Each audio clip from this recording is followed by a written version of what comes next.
Welcome to the Deep Dive. Today we're doing just that, diving deep into some reflections from Mufareh. The CEO of ONPASSIVE, yeah. Exactly. These thoughts are from back on April 10th, 2025, looking back at the previous year, 2024. And this material came from you, our listener. Maybe you're looking for some insights here on leadership. Could be. Or perseverance, what it takes to build something big like ONPASSIVE. Right, or just understanding that journey from his perspective. So our mission today is really to unpack the key takeaways and maybe some of the surprising bits from how Mufareh saw that pivotal year for his company. Absolutely. It's a great chance to get beyond just what happened in 2024 for ONPASSIVE. And get into the how and the why. From the leader himself, what really jumps out at me first is the honesty. Yeah, how raw he is about the difficulties, but at the same time, he has this total conviction they'll succeed. It's quite a mix. So for you listening, it's a pretty candid look at leadership under pressure. Okay, so let's get right into the meat of it. Mufareh, he really doesn't sugarcoat the early parts. No, he talks about painful and complicated details, the execution part. Yeah, the actual doing. Yeah. But then he says something I found really interesting, that his main goal and drive, it sort of blinds him to those things. Blinds him? How so? Like, the vision for ONPASSIVE is so clear, so strong, that the day-to-day struggles, they're there, obviously, but they don't knock him off course. Okay, so the big picture keeps him focused through the weeds. Exactly. For you, if you're working on something ambitious, it really shows the power of having that compelling why, to push through the inevitable problems. That's a huge insight. It's not about pretending the problems aren't there, but having that North Star, that guiding vision. And he specifically mentions his stamina, says that's key. His stamina, right. Which makes you think, well, what's your equivalent of stamina in what you're doing? Is it pure resilience, belief, a support network? Good question. And he has this mentality. Cry about it or find solutions. Very direct. Yeah, it really emphasizes action, solving problems instead of just dwelling on them. It's a strong message. He follows it up with, we don't have time to cry. It's a short life. We're big boys. Might sound a bit blunt, maybe. A little, but it clearly signals a culture of get it done, no time for negativity. For you, maybe that's a reminder to, channel that frustration into actually fixing things. Instead of getting bogged down, yeah. And it wasn't like this was easy from day one. He's clear this wasn't the first attempt. Right, he mentions that. He had to reinvent his management approach. Even suppress emotions. Treat it like a pure business, a corporate thing. Said it took a few attempts.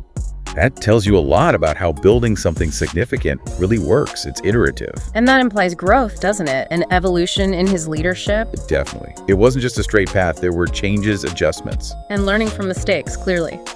Which, connecting back to you, our listener, just reinforces that big wins often come after trial and error. Being able to learn from setbacks is crucial. Okay, so then we get to this big statement. 2024 was the best year ever. A huge declaration. And the reason he gives is, well, it's quite unique. He doesn't just say we worked hard and succeeded. No, he points to something else. He attributes it to what he calls a push by God Almighty, like divine help. A moment of divine assistance, as he sees it. Now, whatever your personal beliefs are. Right, regardless. It highlights how sometimes external factors, things outside your direct control, can play a huge role in these major turning points. That's a good way to put it. Mufareh frames it his way.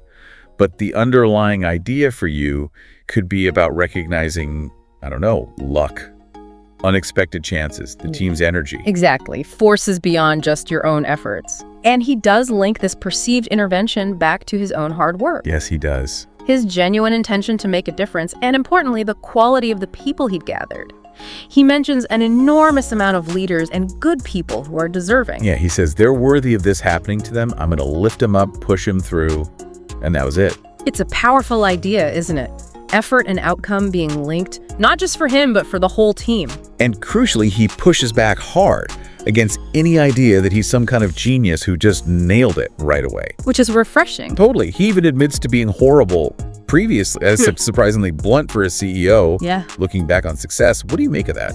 Well, that self-awareness is pretty remarkable. For you listening, it really drives home that leadership isn't about being perfect. Right. It's about knowing your strengths, your weaknesses, and being willing to actually learn and adapt. By admitting past flaws, he kind of emphasizes that 2024's success came from growth and maybe, like he suggests, those external factors, not just innate talent. Okay, let's shift gears a bit to the sheer size of his vision for ONPASSIVE. Yes, the scale. He hammers this point home. The vision is massive. He says more than you think, way more than you think. Implying that what's public, that's just scratching the surface. Exactly. Hints at a much, much deeper scope. For you, it kind of illustrates how important it is to have a truly ambitious goal, something bigger than what people see right now. Absolutely. By suggesting there's this hidden depth, he creates this sense of ongoing potential, future impact. Yeah, it reminds you that sometimes the biggest parts of a long-term plan aren't obvious at first glance. What strikes you about that more than you think idea? It makes me think about internal strategy, the foresight needed inside an organization. He's definitely holding a bigger map. And you see that confidence about the future when he says, we are going to be more than just fine, more than fine. Especially given what he said earlier about needing to recover losses, maintain reputation. Right, so he thinks their future stuff has to be much greater than what we thought previously. They need to top what we've aimed for before. It sounds like the past struggles actually made the ambition bigger. Yeah. Like fuel for the fire. Exactly. Needing to surpass old goals can be a huge driver for innovation, for pushing limits, and that little tease he gives. It is not what you think. Yeah, about where ONPASSIVE is headed.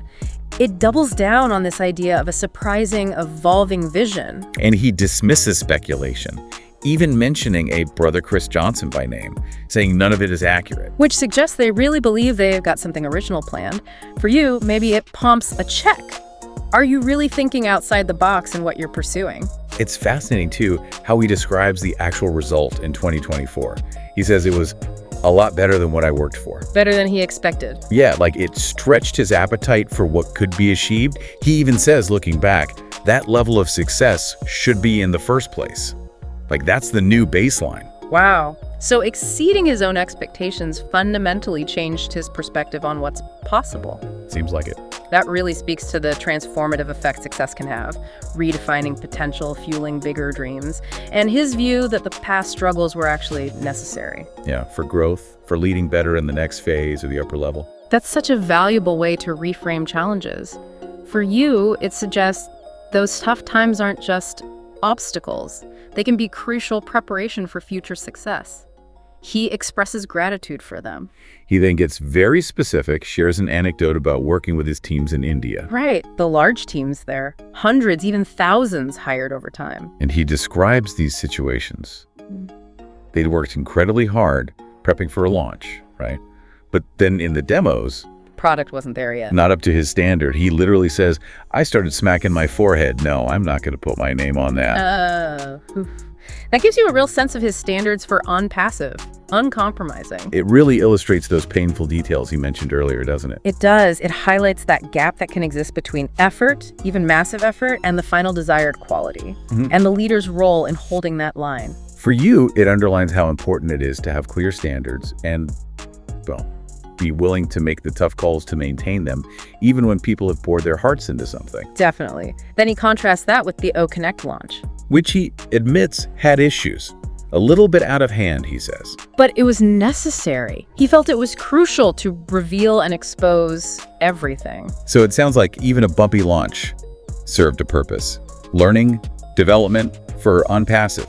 That's a great point about embracing imperfection sometimes. Putting something out, even flawed, can give you that vital feedback clarity for the next step.